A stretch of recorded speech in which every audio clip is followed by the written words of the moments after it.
Hello, everybody. Welcome back to the Other Side Lifestyle Podcast with Jim and Aram. Today we have the angriest motherfucker from California, the man who trains the trainers, Clifton Harsky. Was that accurate? I don't want to. Yeah, I'm angry. I'm fucking angry. I'm just so angry right now. He's like, I don't want to be. Well, Yeah, he does technically split time between two states. Between what? Yeah, He does kind of split time between. Well, he's international. He's Mr. Worldwide, but the white version. I'm the gringo pitbull. Yeah, that's basically it. And you kind of look like him, and you have a very Latina ass, so it all kind of works out. Latina. Yeah. So before we started, Cliff decided to write on the whiteboard behind him that his glutes are better than Aram's, and Aram did not disagree. No, it's very hard. I mean, I lifted with the guy. I've seen his ass in person, and it is a thing of beauty. It makes me want to train glutes properly and more often. Oh, Aram, thanks. That means a lot. Aram's struggling with posterior inadequacies. Yeah, Is that what's going on? So many. Well, when you lift with this guy, it's like he can dunk at what are you, 55 now or 60 years old? I'm close to it. I feel that much. He can still dunk. He's moving athletically almost every single day. He's never torn his Achilles, and he never will. And I'm putting that out into the universe because that's how confident I am. Because he's actually an athlete, and didn't just try to play one on a Saturday one day? Exactly. He's actually an athlete. So I think as I age, I'll probably turn more of my training into Cliff style training. But until then, and until I have vanity goals, hypertrophy it is. Yeah. So, it's funny. To me, in January, I took online clients for the first time in a while because the business was in a place that we could now add online coaching. And so I carry 10 clients at a time, no more than that.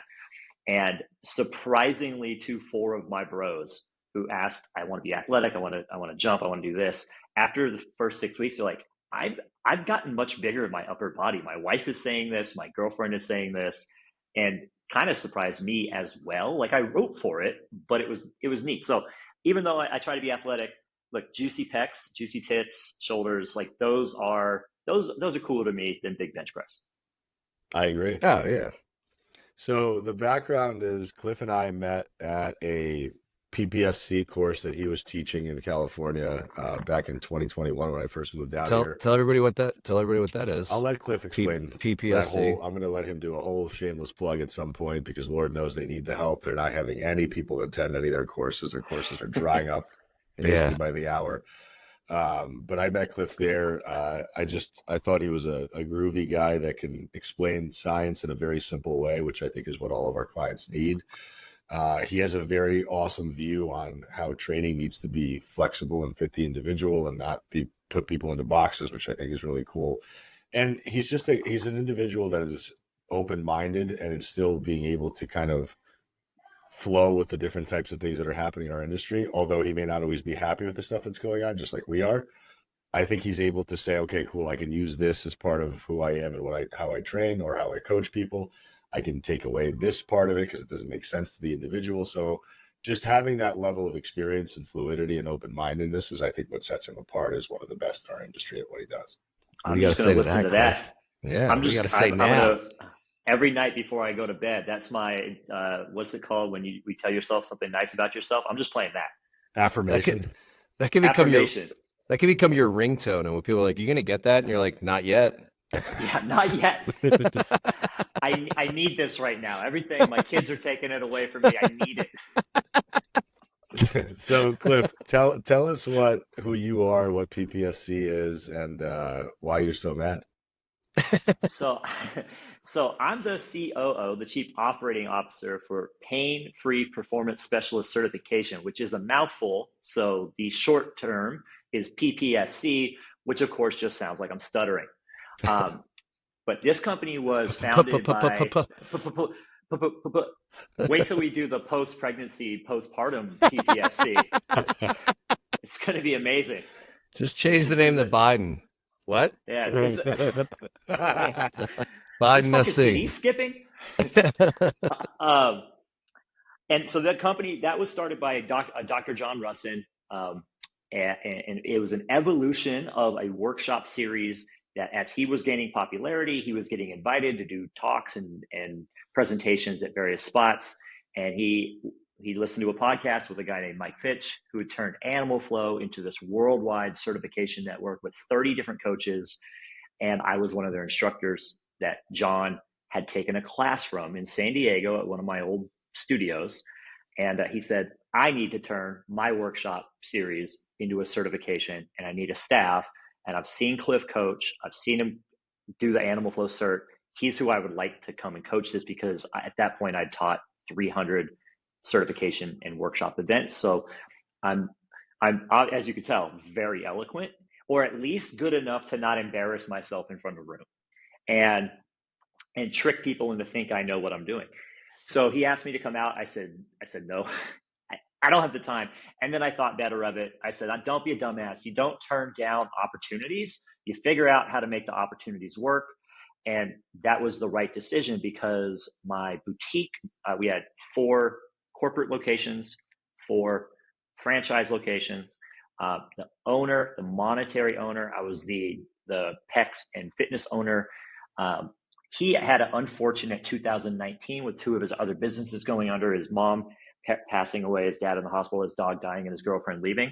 And 2 other businesses closing left him in a very particularly challenged position. So when we got to February in 2020 and COVID said, you got to close these studios, we said, fuck it. We're closing all these California studios.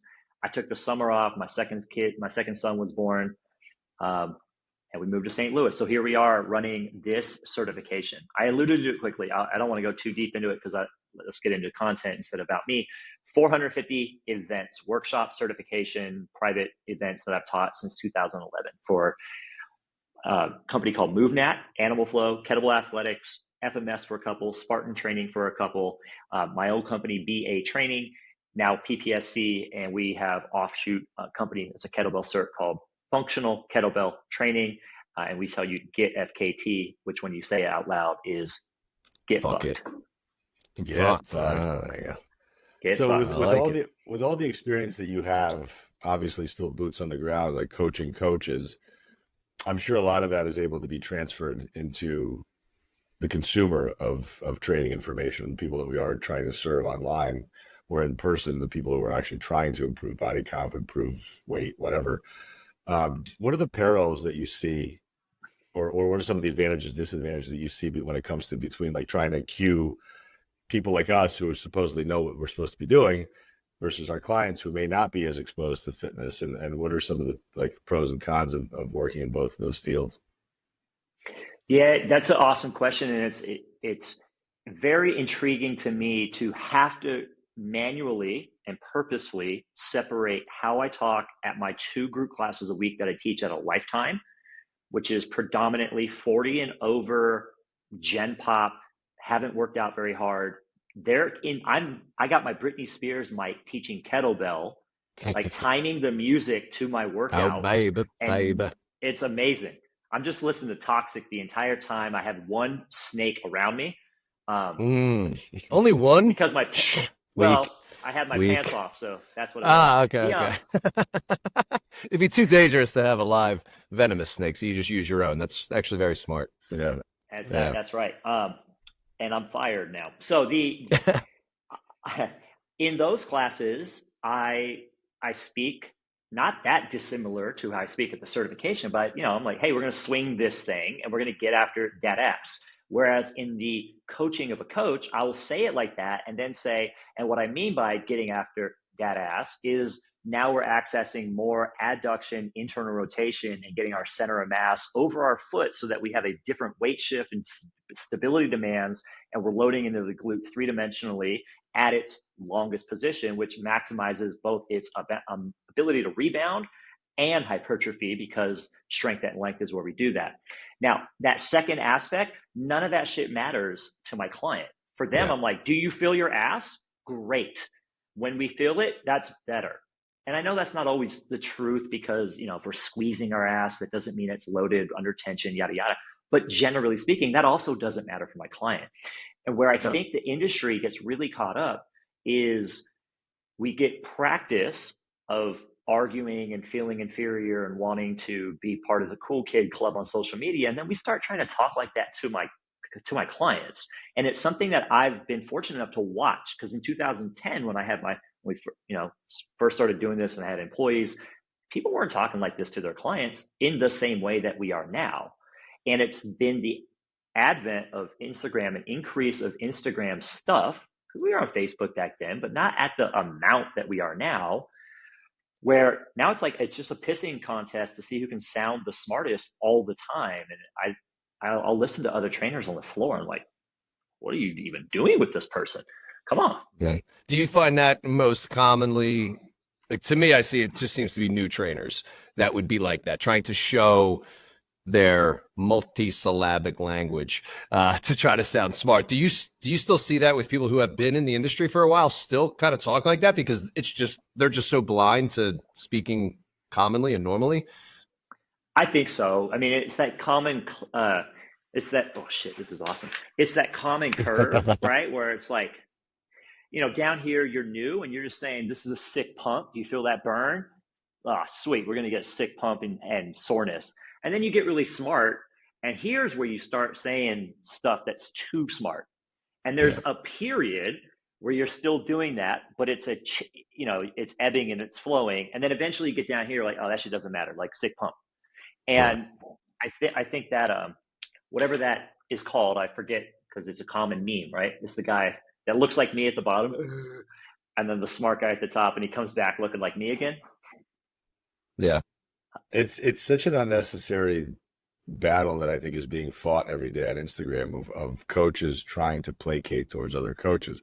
And there's nothing wrong with that if that's your business model. If you're a B2B coach, meaning you're a business person or a tactical person, you're trying to teach other tactics to other business people or other coaches, that's great. Then use that language and try to get people to understand it, or at least be able to dumb it down a little bit.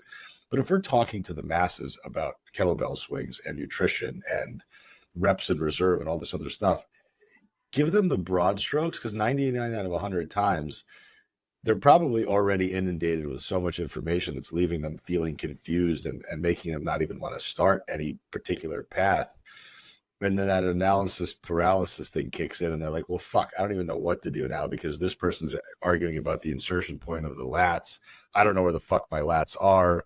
I don't know how to put a meal together or even know where the gym is located, let alone where my lats are located. So how do we bridge the gap between being able to disseminate scientific principles and give some pieces of science? Because I think their education is absolutely important to deliver in some way. I think it allows people to understand what they're trying to accomplish in a more connected way. So how can we get it to them in a way that's also doesn't make us look like we're trying to be superior, but gives them enough to where they can run with it and learn it? Time and rapport. And the word that you just said, like, doesn't have us feeling superior, is such a key element to establishing good relationships with your clients, especially brand new ones, because nobody really wants you to talk down to them. Like, they know if they're approaching you, they've already conceded that they're looking for your expertise and help. You don't have to prove to them that they're a dipshit, right? Like, that's rude. And I use this analogy pretty regularly. You would have heard this in 2021. I have had, just like every trainer, I've done the social media post that says being sore is not indicative of a good workout. Sweating breathing hard is not indicative of a good workout. And I had to stop myself from saying that, because I realized that is what our clients think is indicative of a good workout, because they don't know otherwise. And in fact, in the short term, meaning in the first week, that is the only proof that they actually did anything meaningful. If they come to you, you do 2x8 and you know that's enough and that's the proper amount for them. It's kind of like the Goldilocks and the Three Bears. Like, it's too cold. And obviously you don't want to go too hot and cripple a person, right? But it's impossible to be just right. So I moved completely away from saying that, because to them, when they wake up and they're sore, that is proof that they did something meaningful. Now, over time, we can say, now, look, as we get used to this, that soreness is going to dissipate, because we're going to be accustomed to this type of overload. And that means you're getting in better shape, which means we can load more aggressively. And until we can do that, we won't make as much progress as we potentially can. And so once we have that relationship, now they're trusting us. We didn't talk down to them at the beginning. I think that's the best way to go about it. Yeah. I think even the way that you were saying, the way that you would be presenting at certifications, I think it's just the teacher in me where whenever I say something that's maybe a technical word, I follow it up with, this is basically all it means. Like when you hear people say this. So I think even modeling that, like you do when you're doing your certifications, modeling that in conversations, modeling that in maybe Instagram posts. I find myself doing that all the time with a conversation with a client. You know, we store sugar in the muscle. It's like glycogen storage. Like you say it in that way where you're using the technical terms. They kind of, if they ever heard it, they can start to understand when they do hear it from a technical source. And you just are like, yeah, this is really what it means. Whatever. These people talk this way, and they never explain it. So I think modeling it in that way, the way that you're doing it, sounds like in your certifications, is a great way as well. Trying our best. And, you know, like Aram just said, on Instagram, making your message for whoever your clients are. That's a thing I struggle with because I don't actually market to regular clients anymore. My principal business is other trainers. And so I speak in that way, which is different from when I had my 7 clubs. When I had my 7 clubs, even then, at that point, I was just mocking my wife all the time on Instagram because I've always did you put a mop on your head and go? Like, I don't know what it is when I see the people doing the skits and they have like the towel on their head or their mop on their head and just making fun of women. I don't know why it's weird to me. Yeah, no, I don't. I just film her and then post videos that she doesn't like. Even better. I like it. His videos her of his hair wife is are a fucking hysterical. mess. He does that constantly. It's really funny, actually. And yeah, it's usually with Cliff, you can expect content of him dunking, content of him in something really, really tight, swinging or snatching some type of a kettlebell. A couple of things about ice cream, and then his wife. Yeah. Yeah, we just summarized your Instagram presence. Yeah, it's pretty much it. Last year, this is a tangent, doesn't have any value for you, but I thought you guys might enjoy this. Last year, shirtless kettlebelling, accidentally got too close to my feet, size 13, beautiful arches. And that shit got sent around a foot fetish community. And this spiraled into a very interesting 2023 where those gentlemen that like feet, like they know other gentlemen that like shirtless fitness men. And my DMs and my comments over the year needed to be gone through with a fine-tooth comb. Because, I'm just picturing the greatest video you can do is now that video, but as you're swinging, the camera is just zooming in slowly to your feet. Yep. And then it's a backup plan. It's an insurance policy for if everything else in your life goes to shit, you at least can sell those videos and those pictures and dirty socks to men overseas. I think it's important to have that backup plan. I've had many a conversation like, is it worth it? Will my sons will understand when they would respect you more. I heard that they would respect you more. I think when they're pulling up to high school in their Corvette, they're not going to give a fuck. Yeah, that's it. Yeah. All right. All they want for Christmas is flip flops and slides. That's it. You know. So, oh man, when it comes to like technical jargon and terminology and verbiage and all that kind of stuff, do you think there's a space when it comes to speaking to Gen Pop? Educating them on biomechanics, joint angles, muscle lengths and fibers and all that kind of stuff. Do you think there's a point at where they do need some of that education? And at what point would you stop the depth of that education? I think it comes down to, and I hate that it depends answers. This is not an it depends answer. It's listening to what kind of answer your client is asking for. So in a one-on-one setting, you've got your analytical people that are like, and where should I be feeling this? And where should my elbow be? That person is a prime candidate to launch into as nerdy shit as you want, because they want that information to give them proof that what they're doing is more valuable. And you establish your dominance as the biomechanic wizard or whatever, so they trust you even further. But if it's another client that's just talking about other shit and they're like asking you, what you've done on the weekend, telling you about that, and you're like, hold on, Susie, you need to go ahead and get your arm over here so we can get a 3-dimensional vortex on up your uvula. Like Susie doesn't care about that. She wants to connect on a different level. And so just picking your battle of where you wax poetic about biomechanics, insertions, etc., I think is the way to go there. Yeah, I mean, I know like whenever all my clients that sign up get access to a library of resources that I've created, and they're pretty simple. I mean, it's like, your bicep is responsible for elbow flexion. Your tricep is responsible for elbow extension. And then like I show them what the hell that means. And just having that very basic level of understanding of what the body's capable of doing, what directions it moves in, all the stuff that basically like NASM, first week NASM 101 taught us, which probably they didn't even do a good job at that. Sorry, NASM. But just putting that stuff out into their understanding so that when they see these things or they're able to practice and replicate them in the gym, now they have some type of almost like word association to those things. Like I know where my lats are. I know that I'm flexing. I know where my knee is. I know that it's extending. And I know that that's the joint action that's happening. And this is the machine that corresponds to that. Do you charge extra for the folder that has all the plantar and dorsiflexion, or is that included? That's on my own. No, that's how yeah. That's how I get my email list. Yeah, that's right. For those of you who don't know, we're just talking about ankle flexion and all that kind of stuff. So it was a foot joke. Anyway. Yeah. But I think it's important, and it's fun. It's fun to watch that connection being made, because then I have some people come back to me and say like, I'll put out a quiz every once in a while in my Facebook group, and I'll say like, give me an example of an exercise that does knee flexion. And then they, 6 months into working with me, everybody is essentially going to be able to rattle off that answer. I bet that there's probably some trainers that if you asked them, like, name me 3 exercises that involve knee flexion, they couldn't just rattle off at the top of their head. They would say leg extensions.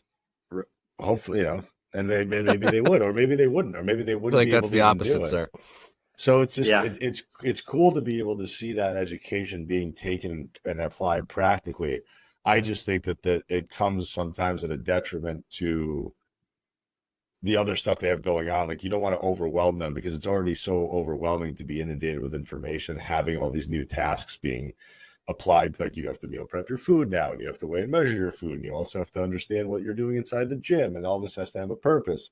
So at what point do you think that people can kind of take the basics and then graduate from those things? Like, what are some of the things that you're looking for as a coach to say, okay, Susie has now graduated from not having any idea where her lats are to now understanding that when she does shoulder flexion or extension, her lats are being involved?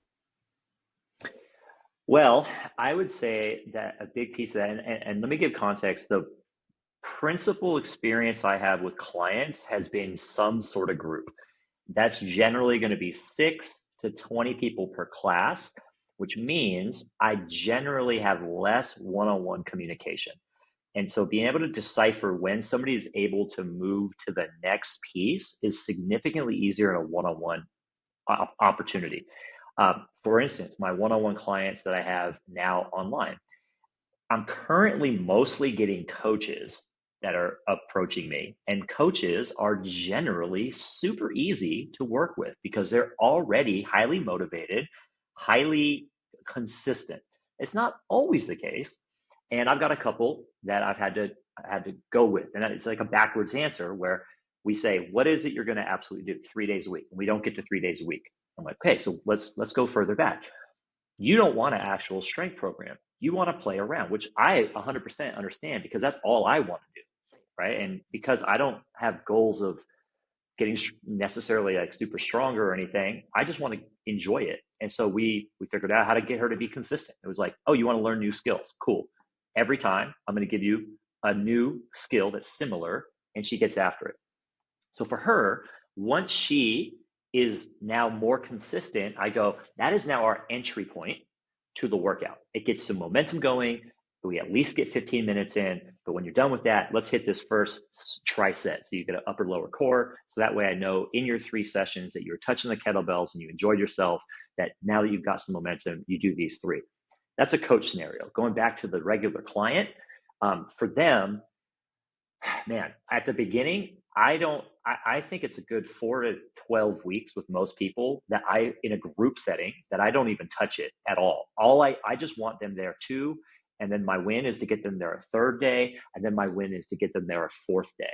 Until I can have somebody working out 4 days a week, I don't care so much, because in a group, it is a follow along. There is not much in the way of self-sufficiency needed. So I can understand in an online or even a one-on-one where you write a program for somebody, they need a degree of autonomy and understanding of what they're doing, because they're not with a coach during it.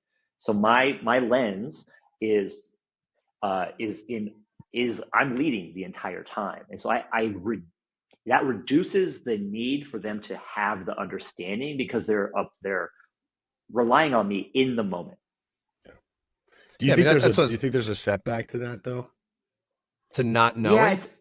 No, to just playing follow the leader, because a lot of folks that I train, even sometimes when I speak to competitive bodybuilders, they have no idea. Like if you were to leave them on their own without a coach, like they're so lost, and they're so petrified of being in the gym on their own, because they've had so many years of group instruction and so many years of people telling them what their macros are and what to do, that there is no autonomy. And I find that to be very, very scary for the long term. Yeah, but if that's what somebody knows, as far as I'm concerned, if that's what somebody knows, that they obviously just like that or want that. You know, they might be like, I'm always going to have a coach. It's just something that I like to have. I want to outsource this for the rest of my life. And if that's their perspective, then who cares? They just want to be led. Now, if they're frustrated that they can't do it on their own because they're not learning, that's on them at this point, you know? Yeah. But it sounds like those type of people just they just always want to be guided through. You know, it's like somebody, you know, does their finance, like, I don't want to ever learn how to do my taxes. I'm just going to pay somebody forever. Yeah, I was going to use the analogy, like, I should know how to change my goddamn oil. And I used to. the Jiffy Lube. Right? Yeah. Like, conceptually, I know how, but I don't. In a utopia, in a perfect world, yes, I would love, like, we offered a 12-week program at our clubs. And in that 12-week program, there's a 100-page booklet. And it said specifically, like, at the beginning of this, here's a recipes and a meal plan, but by halfway through, we don't want you doing this. We want you coming up with your own meal plan, because we want to teach you how to do this yourself. You're going to learn why you create the meals. This is why they're structured this way. We don't want you having to follow this forever, because then you're reliant on it forever. And if it doesn't go perfectly, and you're at a restaurant, now you're like, I don't know what to do. Like, so in a utopia, we always gave that as an option. But ultimately, a lot of people, don't want to change the oil. Yeah. And I don't think there's anything wrong with that. And I've had to kind of reframe my thinking, because I used to always be so dogmatically pro educating everybody and almost kind of forcing education on them when maybe they weren't receptive to it. And I found that in that model, it gets poorly received. It's almost like you're making the choice for them rather than them saying, you know what, I would like to brush up on these things, or I would like to be a little bit better connected and understand these things better. So how can I do that, versus me saying, like, no, you have to do this. So I've definitely stepped back and allowed the clients to make more autonomous decisions for themselves, whether they want to learn or not. Because like you said, some people just want to pay you, they want to get the result, and they want to fuck off. And honestly, if I can get somebody for 6 or 8 months in my group coaching program, they lose some weight, they learn about weights, they learn how to build some systems in their meal planning, they feel generally better than when they started. How is that not a win? Yeah. That's a huge win. That's what they wanted. Yeah. That's like what Cliff said earlier about with the coaches that he's coaching. He's listening to them. I think that's what maybe we have a lot of in the space, are people who are not listening to the client and figuring out what they actually want. You listen to them and go, this person doesn't give a shit. I'm just going to keep it simple like this. This person's asking a lot of questions. I'm going to give them more information and details. I think that's the best thing that all of us can be doing, is really just listening more. I think the flip side is because we're getting so many people that are coming to us from large conglomerate coaching groups where they get passed off to an assistant coach. They're doing all their training on an app with very little feedback. They're basically being given a template they don't really know how to follow. Their execution is never being checked by anybody. So there's no actual coaching support. It's basically just here you go. Yes, I'm a coach. Yes, you can check in with me once a week, but it's going to be very hands off. those are the types of people that I feel like I'm receiving a lot of times. And those are the types of issues I'm seeing on Instagram occur. So in my mind, there's always been this idea of like, I want to create a population of autonomous, self-thinking people that know how to do this and they understand the deeper why behind it. Because as you know, Cliff, and as Jimmy knows, like we start for aesthetic purposes at some point, but then it ends up being very much not about aesthetics anymore. And it starts to shift over to quality of life. And I think without a deeper why behind why the fuck we're eating a certain way and training a certain way, it's just, we get lost in the sauce and we lose our way at some point. Yeah, big time. From a business standpoint, the education piece, I think for personal trainers, group coaches, whether that be groups online or a group like I have my in studios, we for first couple of years we were pouring a lot of effort into educating, and eventually I gave up on that because it was on deaf ears for so much. But then we started doing 6-week, 12-week, 8-week, whatever, short term. Here's our kettlebell 6-week program. And then the 12 people that really wanted to learn about kettlebells, they did that. Here's our 12-week body weight, pull-ups, push-ups, etc. diet, eat smarter program. And they self-selected. So the clients that wanted to get educated, we did it. And because it's more effort, we got paid for our more effort as well. And I've seen so many times coaches and coach facilities that because we do some consulting and coaching of facilities, because there's a few of us on our staff that have owned facilities, and so we coach new facility owners. And you see so often we desperately want to overproduce for our clients, right? Like we want to deliver so much benefits and content and everything, and then nobody uses it. And so all we're doing is spinning our wheels and wasting this effort and not getting paid.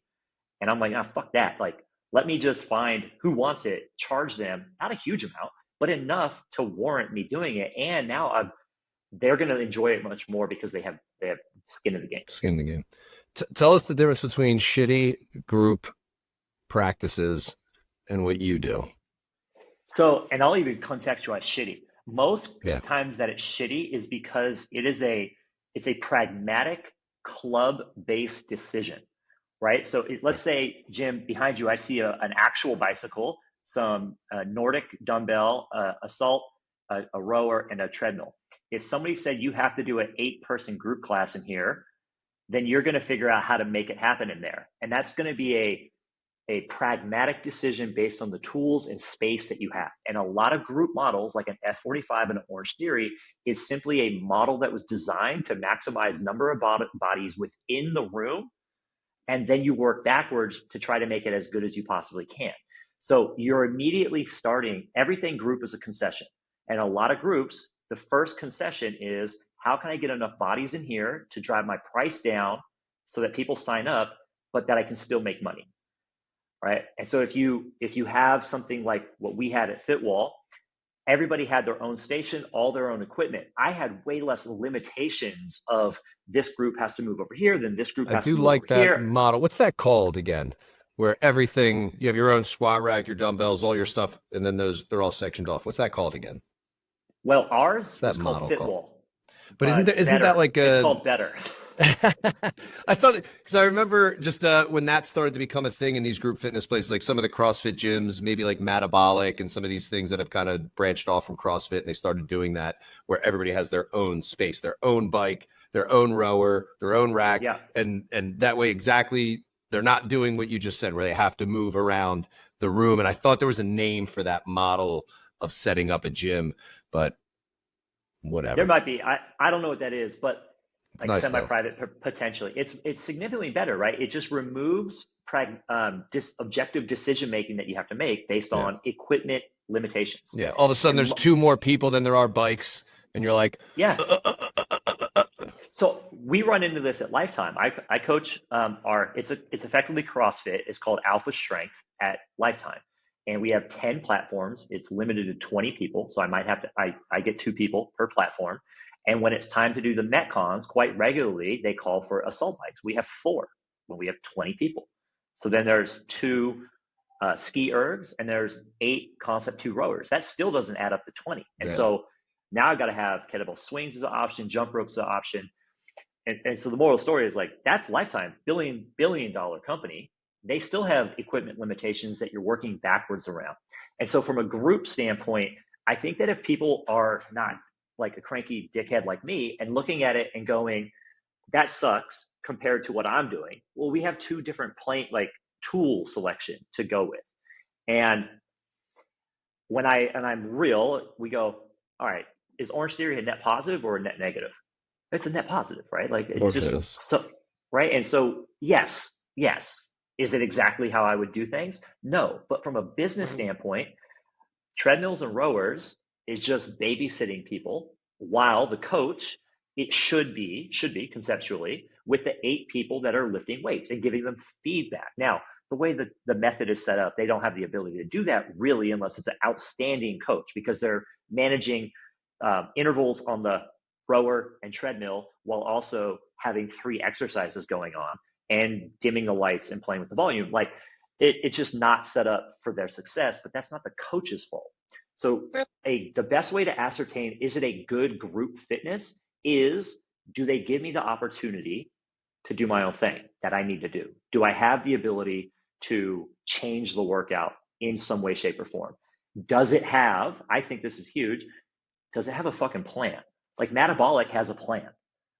Whether we agree with it or not, at least there's a goddamn plan, right? Like it's not Orange Theory or F45 where it's just do shit. And again, still a net positive. People go there 3 days a week, fine. But yeah, that could be their new slogan instead of "Just Do It" by Nike. Just do shit. Just do shit. Just do some shit. That's amazing. I like that. It's hard, and I think it's easy for us as online coaches or as people that are training people one-on-one. I could sit here and deconstruct every CrossFit gym in the country and every F45 class and find the shit that doesn't work. But I think the overwhelmingly positive contribution that these facilities are making to our health system is obviously a net positive. We get people off the couch and into an Orange Theory or into an F45. We've already won a battle. I think there's a problem that I see an opportunity for, as far as us being the online coaches that we are.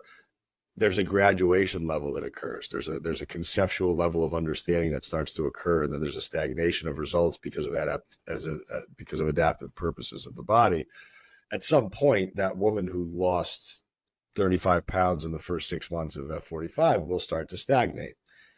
Mm-hmm. And that's where I think a deeper level of education and understanding needs to be delivered to that individual to say, okay, well, now you've probably exhausted your results at this facility with this style of training.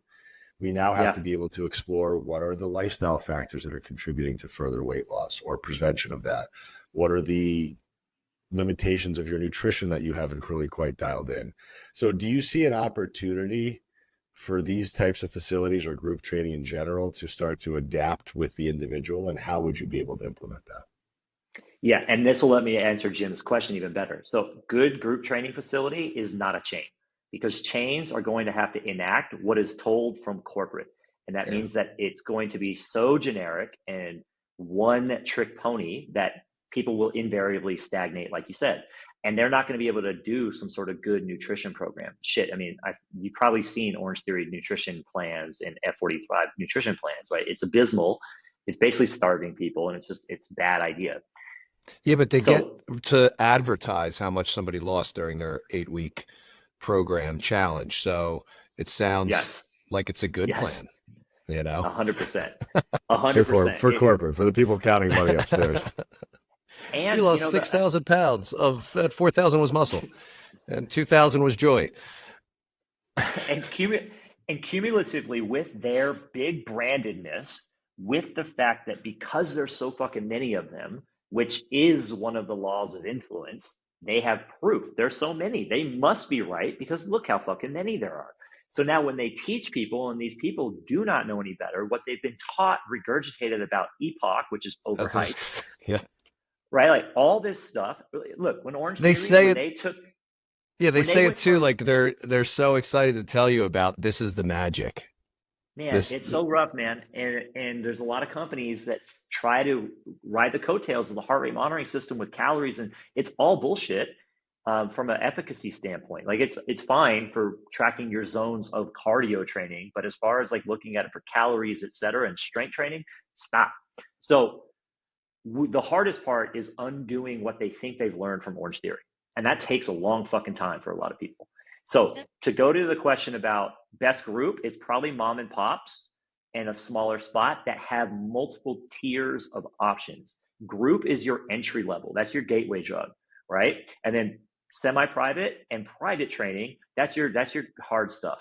And so you want to go from the gateway drug to the hard stuff if you want to actually have a hell of a time. I actually like that analogy. It's the best analogy I've ever heard. I'm running with it. Yeah. So like when somebody's like, no, stolen. But this is what I like. I like doing these workouts. I like leaving sweating.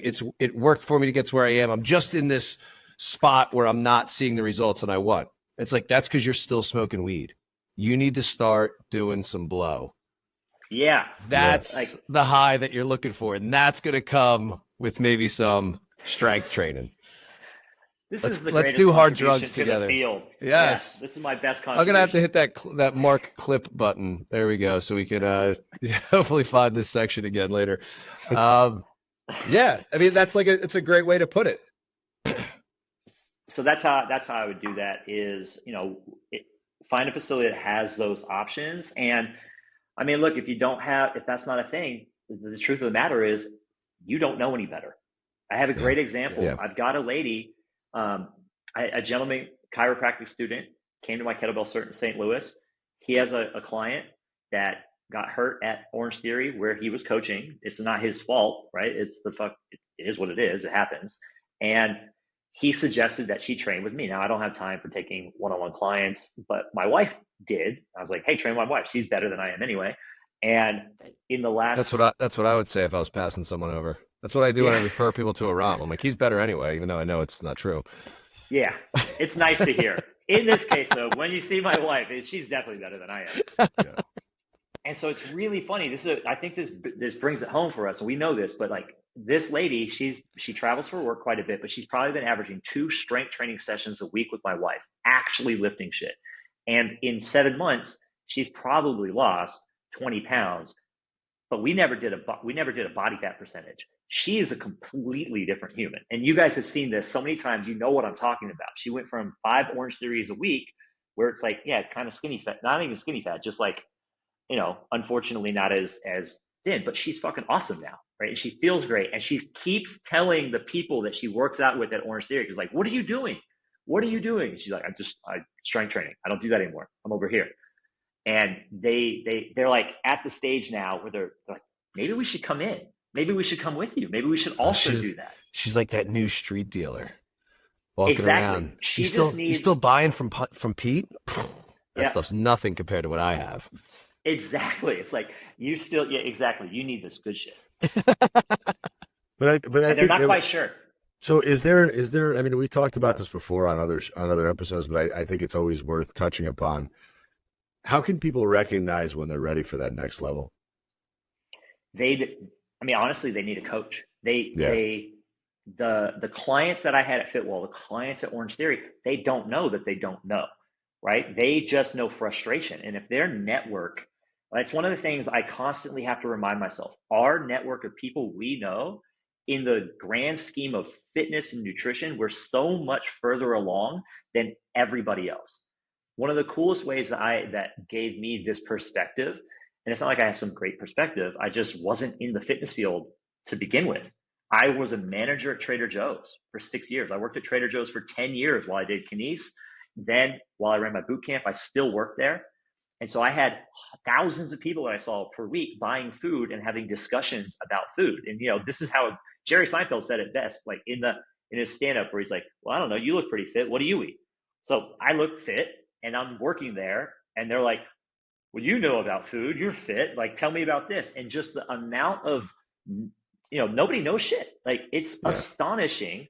The people that we love and care about and our family members, you could be talking for 5 years and you're like, has nothing that I said in 5 years of every meal stuck? Nothing? Nothing. And that's just where we are. I literally heard a woman say, I started shopping at Trader Joe's and I haven't lost any weight. I don't get it. I'm like, because the organic cauliflower crust pizza is still 2,000 calories for the personal pan one that you're getting. That's why. Yes. But it's organic. I mean, but it's from Trader Joe's. I know, man. It's fucking wild. And it's like, I really struggle to not feel like I'm being condescending. But because it's frustrating to a certain extent. You're like, no, literally, Dad, why can you not read the nutrition servings? Like, we've covered this. It's right here. In our studios, we blew it up. Huge poster. Like, this is how you read this. And all of you are missing that it says 7 servings right here. So you have to get your fucking calculator out and do 7 times 230, because the thing you just ate isn't 230. What you put in your thing, it's more. It's always mind blowing when I tell people about Pam or spray olive oil, how it says 0 calories. I'm like, there's 763 servings. The serving size is 1/4 of a second. How can it say 0? Because they're legally allowed to round down to the nearest 5 if it's below 50 calories. So 1/4 of a second, if that has 4 calories, they can legally say 0. And you have been spraying that shit on everything. Yep. Yeah. That's what I use on videos for the gram. The Just spray? to Pam yourself. Yeah. Well, Yeah, as long as you're good. using avocado oil. Oh, you I think Pam that's your fine. body. I think your screen cut out. I couldn't see it. Yeah. Sorry. As long as it's not vegetable oil, you'll be fine, because we know seed oils will kill you. So Well, that's the Pam. That's why I use it. I spray it right in my mouth like a breath spray, just to feel something. lubricate the food before it slides down. Lubricate, my throat before you slide down me. What? Yeah. I think so. It's interesting that you said the thing about family and the thing about how so many people in our immediate stratosphere have access to all the right information, yet they're still willingly choosing not to use it. I mean, this has gone on for years with my mother, who complains about her weight every time I see her. She actually just came to my conference in Vegas, and she was surrounded by fitness people for 2.5 days. And, that complaint will still remain a complaint in the next 4 years. So I don't think we clearly don't have an information problem. I think we've determined that to be the case over the last decade.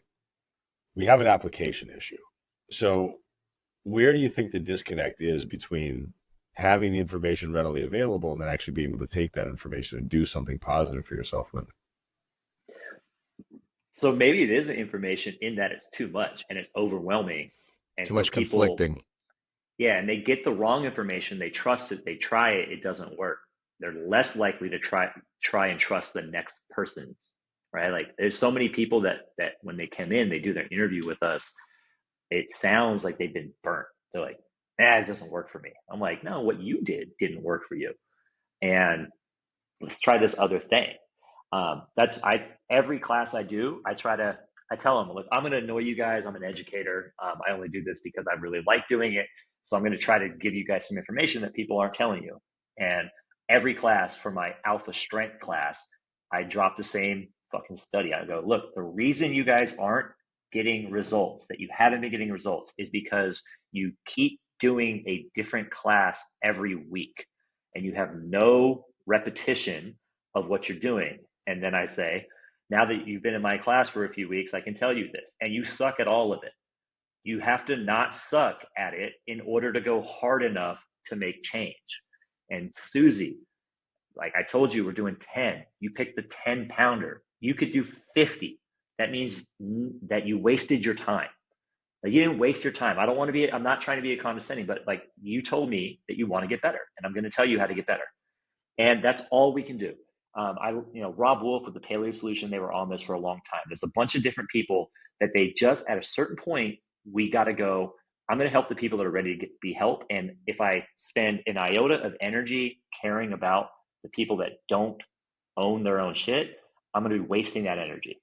And that's kind of where I'm at, where my wife would be like, you're an asshole. You don't care about people that you don't know and that don't listen. And I'm like, what am I supposed to do? It's the people that don't listen. Yeah, the people that don't listen. I mean, I had a woman that I work with who was showing me some supplement that caused her to build muscle without lifting.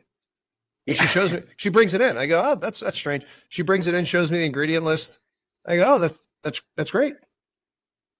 I'm not going to have this conversation. Yeah, because you've not listened to. You ask me questions every day. You ask me this question, say this stuff, and then you tell me this supplement is causing you to build muscle and lose fat.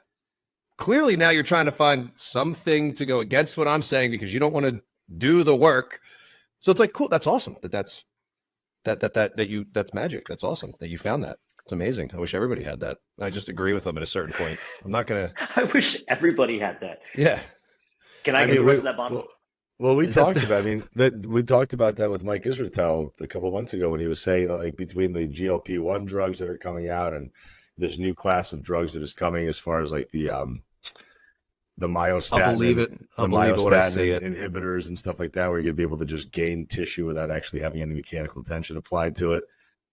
The follistatin gene inhibitor thing, Majigger? Like that's a scary concept, because now what we're going to have is we're going to have people getting the end result without any of the process, which means that if they ever lose that result for any reason, they'll never be able to replicate the steps that they took to get there without the drug. And they would have learned very little upon getting that result. And that's always the thing, is like, I think, we can yell this from every rooftop on the planet and say the process. But I think what you do a really good job of, Cliff, is you tell people, like, you have to also enjoy the ride along the way to some extent. Like, it's not always going to be enjoyable, but if more net enjoyment is happening than you dreading it, you're probably going to be more likely to stick to it for the long haul. Yeah. The other I got this fucking board, so I want to use it. Use it. This is a little bit of an analogy. All right. So I think one of the things too, that when those of us in the industry, we're oftentimes really hyper fixated on this idea that we should always have upward growth, upward improvement, progress, get leaner, get buffer, get stronger. And it's just not reality for most people. And so I thought of this about a year and a half ago, where I was like, if you were not doing anything, right? If you were not working out, you weren't really paying attention to your food, you're just living, this is where you are, and this is your fucking decline. For most people that are working out, that aren't pushing super hard, they're going to Orange Theory, they eat a salad 5 days a week, they fuck up the weekends, but they aren't doing this. They are staying the same. If we shifted our perspective, shift the wrong fucking way. Now, it doesn't work, but here, if we shift the perspective, that means that normal becomes the straight line, and this becomes, you absolutely are progressing relative to every fucking buddy else. Yeah. And this perspective, for some of the people that I have stayed in contact with from my old clubs, really helps them out. Now, maybe it's just me justifying that I am not progressing. I'm like, I'm still fucking dunking at 42 almost, with multiple surgeries as a 6-foot goofy white guy. Like, that's pretty good. It's not, I'm not dunking better. Yeah, you just got to ride it out long enough. And in 20 years, they're so declined that you look like you've improved, but you've just maintained. Yeah.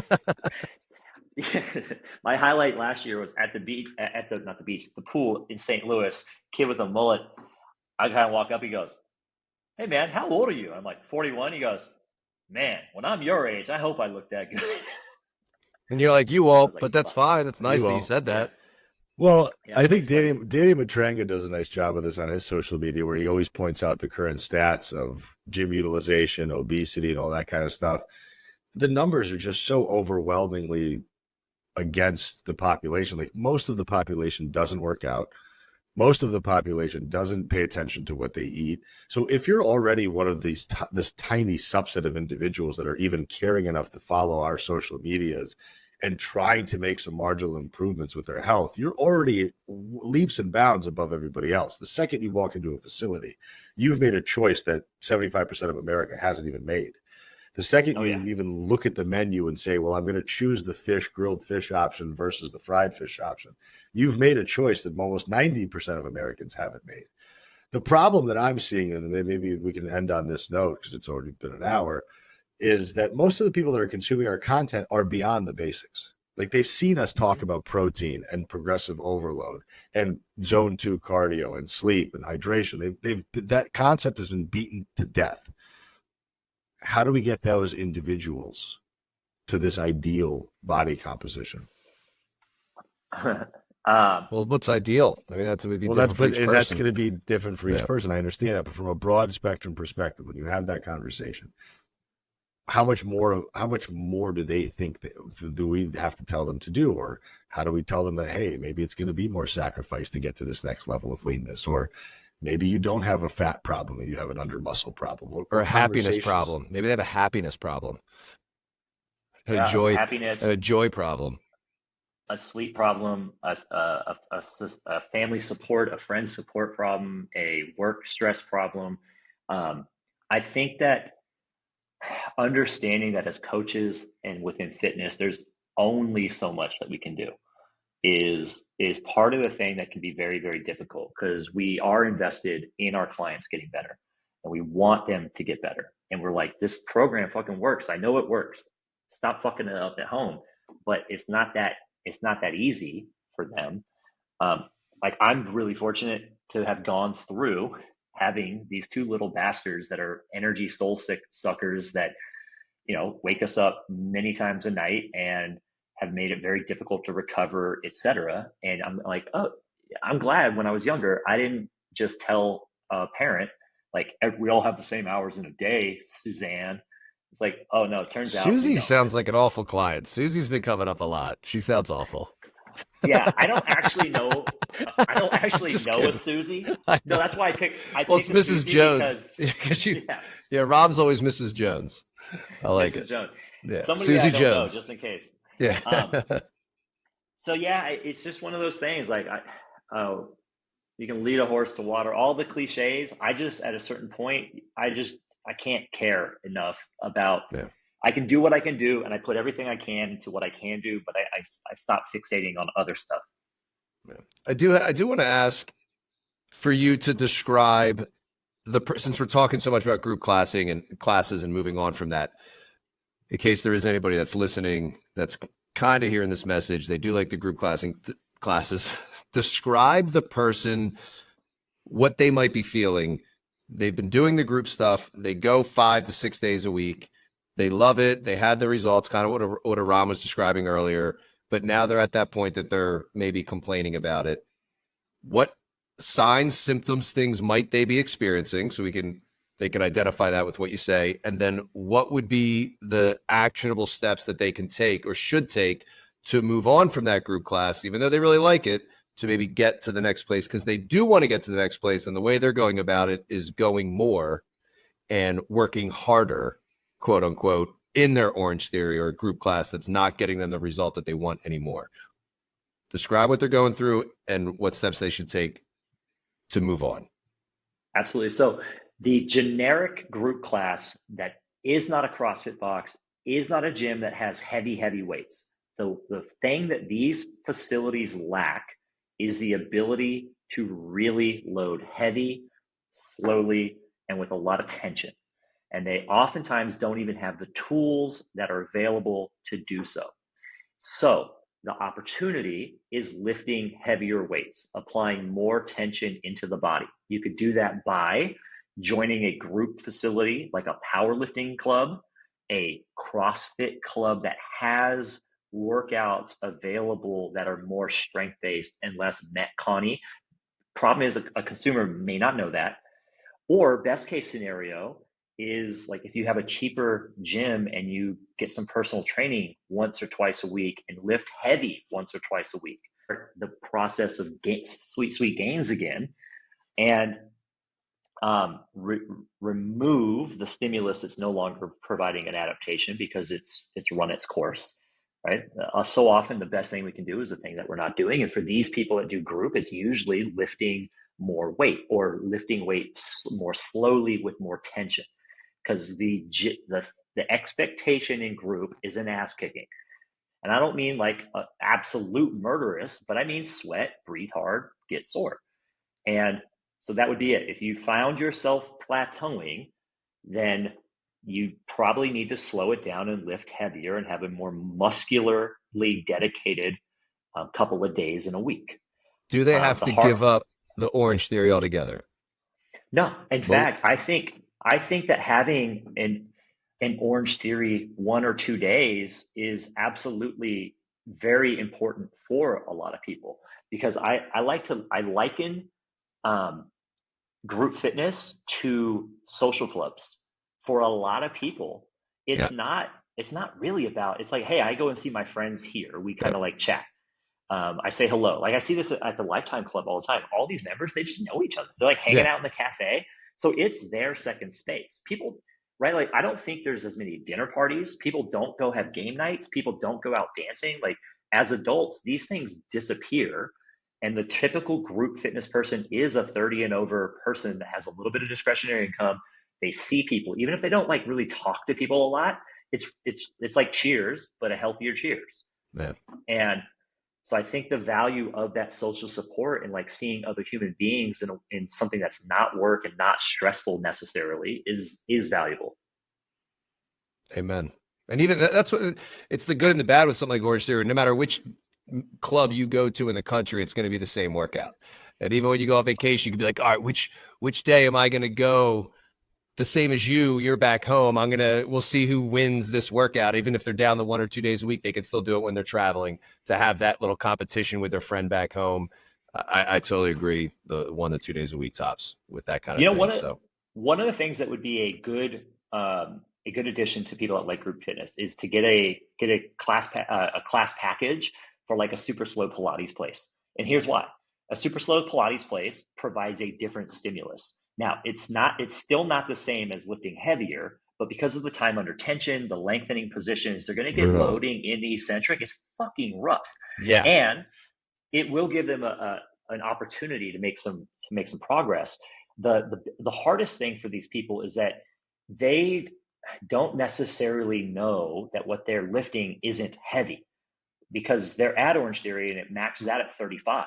I know that's the heaviest fucking thing there. I'm strong. And I'm like, no, you can lift 200 pounds. That Orange Theory example that I said earlier, like her first couple times, we're like, she's built a deadlift. She's going to be deadlifting 300 within 2 months. And that biggest hurdle is her head saying that she can do it, because it sounds scary. Because there is, and this is a big thing with the pain-free performance specialist certification, is we talk about how oftentimes people are just scared of getting hurt, right? Like people get hurt exercising. It happens. It doesn't happen that often, but it does happen. And they tell their friends, and then their friends are worried about getting hurt doing CrossFit, doing weightlifting, or whatever it is. And like nobody remembers that their friends got hurt falling when they were drunk. That probably happens more than exercises, right? Way more. Way more. Or nobody says or backpedaling and flying football. Yeah, nobody says nobody says don't drink anymore because you got hurt tripping and falling when you were drunk. It's a great point, but you got to stop doing that CrossFit thing. You hurt your back. Yeah, 100%. You might end up with a doctor, says the diabetes patient. Yeah. Says Rachel Levine. Well, that's awesome. I think our population got a pretty good understanding of what they should be doing to graduate. If you're a coach who's listening to this and you're looking to brush up on some more letters after your name, I've been through PPSC personally. I thought it was valuable to me, and I know a lot. It helped me a lot. Humbling. I just think being in the same room as Cliff for 2 hours is worth whatever money they're charging. So you should just go do that. If he's coming to your town, well, it's like your favorite comedian or artist coming to your town. You should buy a ticket. Are you teaching us? You have over 100 events coming up this year that you're organizing. Are you teaching any of those or most of them? Or I have shifted to the PPSC. I'm not teaching. We have an awesome staff. Not as nasal voiced as I am, and feet not as nice, but excellent presenters. I am teaching our kettlebell cert pretty much once a month. And you're doing all those in-person ones? Yes, the kettlebell and the PPSC are in person. We do online PPSC once a year, but our whole thing is these are in-person coaching cues. It's difficult to experience them not in person. So if I go to DC in April, you'd be there. For kettlebells, that's Rick Chavez. I already caught him lying, Aram. I don't know if I can trust this guy. In April, I'm in Dallas. Okay. I only travel once a month because I like my kids. Wow, that's strange. Hey, listen, just like training evolves. So does parent love. Can you just post your personal schedule on your Instagram so any of the fan people that are looking for your feet can find you? Yeah. And I teach the kettlebells without shoes on. Yes, I was assuming. Yeah, only the only way I'm going. Yeah, with very short shorts. Is it? Are we allowed? Am I allowed with like a very large professional camera to take pictures throughout? Flash photography. Yeah. I just really want to focus on the bottom of the swing and just kind of the placement of the kettlebell. Yeah, absolutely. That's my main concern. Well, I think if not, we'll drop a referral code for Other Side Lifestyle listeners, and obviously we're going to get a generous kickback from PPSC because of this. Yeah. So the stars have aligned, and this business partnership will ring true for the next couple of years. Yeah, and don't forget to visit othersidelifestyle.com/feetpics. We have a featured guest next month. Well, oh man. Thank you, man. I appreciate you coming on. As always, one of the people in this industry I love and respect, and I appreciate you sharing your time with us. And I'm sure our paths will cross sometime soon, if not sooner. When we get the Mad Trainer podcast up. Can you please hurry up with that? I'm actually starting to boil, so I need somewhere to unload it. This is why we're doing this together, because we both, I think, know if we were doing it by ourselves, we would just not do it consistently at all. Yeah. So we have one last question for you that we ask all of our guests. Bye-bye.